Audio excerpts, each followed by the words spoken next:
में जो private offices, जो फ्रंट ऑफिस खोलने की तैयारी की जा रही है, कहीं कहीं तैयारी हो चुकी है, कोल में ऑफिस भी बन चुका है,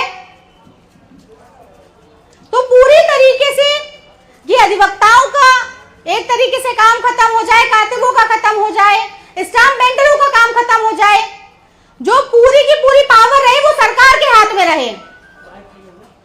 इसके साथ साथ ये बताया जा रहा है कि ये जो काम सरकार के द्वारा किया जा रहा है इससे भ्रष्टाचार कम होगा या इससे भ्रष्टाचार खत्म हो जाएगा।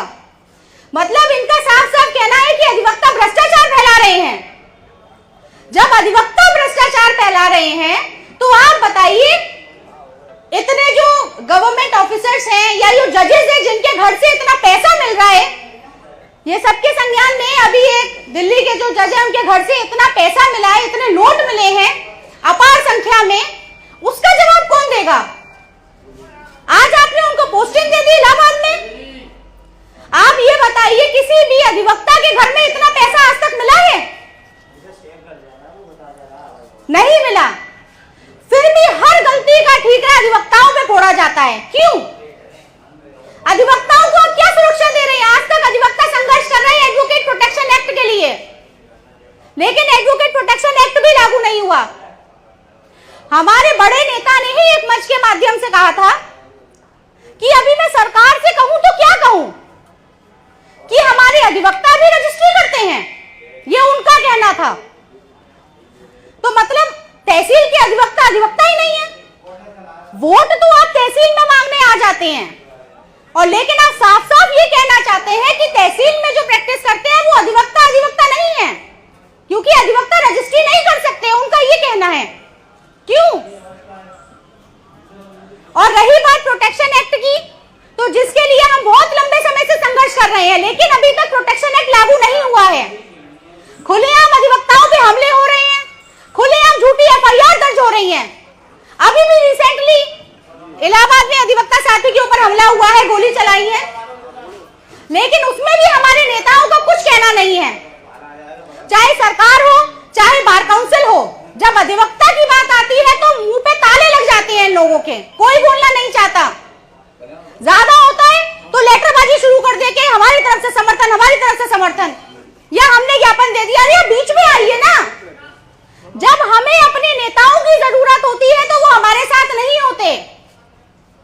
आज भी अगर हमें संघर्ष करना है तो हमें खुद संघर्ष करना है, हमें अपनी लड़ाई खुद लड़नी है, कोई हमारा साथ नहीं देगा, क्योंकि ये हमारी लड़ाई है।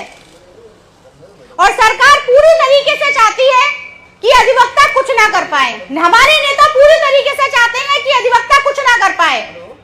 आज भी देख लीजिए स्थिति ये है कि नेता आते हैं, वोट मांगते हैं, चले जाते हैं। कितने आंदोलन हुए हैं, आप हापुड़ से ले लीजिए, हापुड़ है, कासगंज है, हरदोई है, कितने आंदोलन है, गाजियाबाद है। क्या हुआ इन आंदोलनों में? एक कमेटी बना दी नेताओं के द्वारा, और उस कमेटी की रिपोर्ट आज तक किसी ने देखी है? कोई रिपोर्ट नहीं आई है उसकी आज तक। क्यों?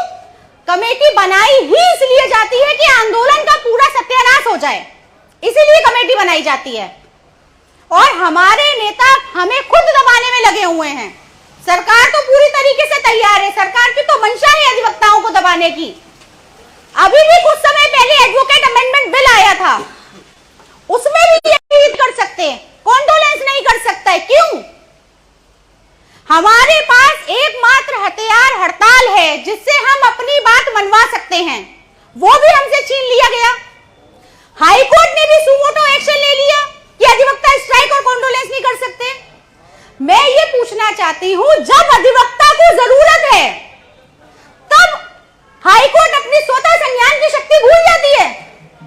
वैसे अपनी शक्तियां सबको याद है, लेकिन अधिवक्ताओं की जब बात आती है तब सब अपनी शक्ति भूल जाते हैं। क्यों?